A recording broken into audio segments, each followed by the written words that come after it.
Happy Valentine's Day, Crystal. Happy Valentine's Day, Robin. We're really excited for this week. I'm Robin Lee. I'm the Vice President of Operations at the Ad Leaf with Crystal. I'm Crystal, and I'm the COO here at the Ad Leaf, and today we're talking about falling in love with Instagram best practices for your business.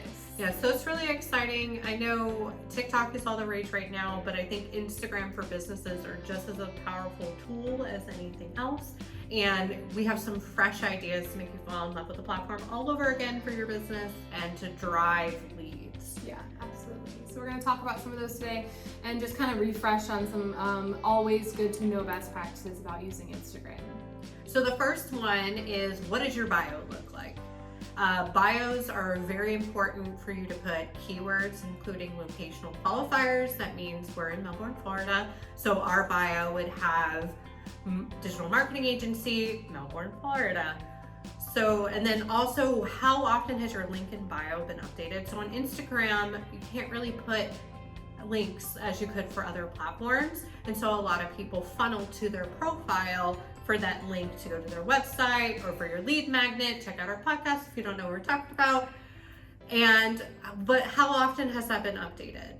Maybe it's time for a little refresher. And the most important thing ever is a call to action. Why is that important? Yeah, call to actions are super important because you're trying to get your audience to do something, right? If you don't have a call to action, then what are you asking them to do? Nothing. So they're not going to do anything. They're just going to keep scrolling through.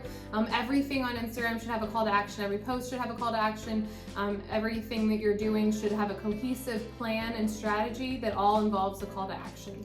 Which brings us to our next thing about strategy, and this hashtag strategy. Yes, absolutely. You've got to have a good hashtag strategy. So you need to make sure that your hashtag strategy mixes up a good mixture of broad hashtags that are used by millions of people, and then some smaller niche hashtags that are used by a smaller amount of people, and then have some branded hashtags in there. Make a hashtag that's just for your business, that either is the name of the business or a shortened version of the name of the business. That way, if someone is really interested in your content, they can just click on your branded hashtag and then all of your content will pop up. And I strongly recommend before you pick a branded hashtag, you research that branded hashtag. Yeah. We've had clients where they're just like, purple party, and then you look and you're like, that is not representative of my brand. Yeah, definitely do your research for sure.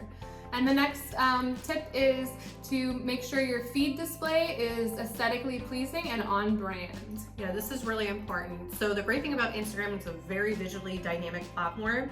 And so across the spectrum, you need to make sure, like, when I post this photo, how is it going to look next to the next photo? Because everybody that goes to your profile, they're going to see them all in a row. So this is a great way to cut off photos. So if we were doing a podcast, maybe we do half of it and be like, where did Crystal go? And then like we're hyping it up. And when you see it on the feed display, it's both of us together. Yeah. And the next tip for best practices is it's all about Reels right now on Instagram. So this is our most latest and greatest tip.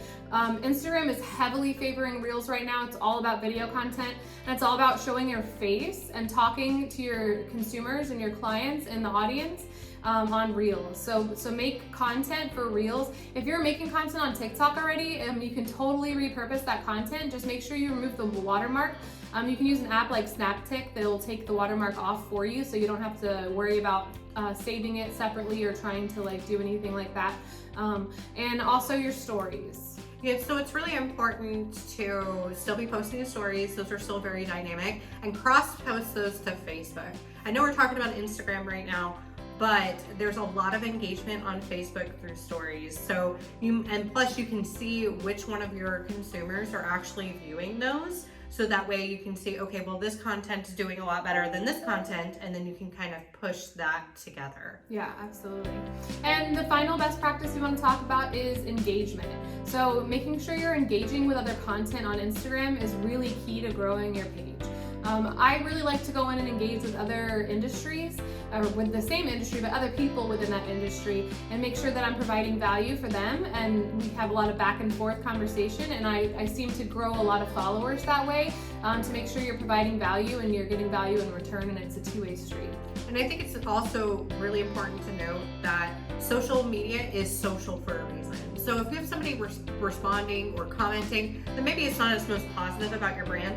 That's okay, because a lot of times you're judged by how you respond to that comment, not necessarily the comment themselves.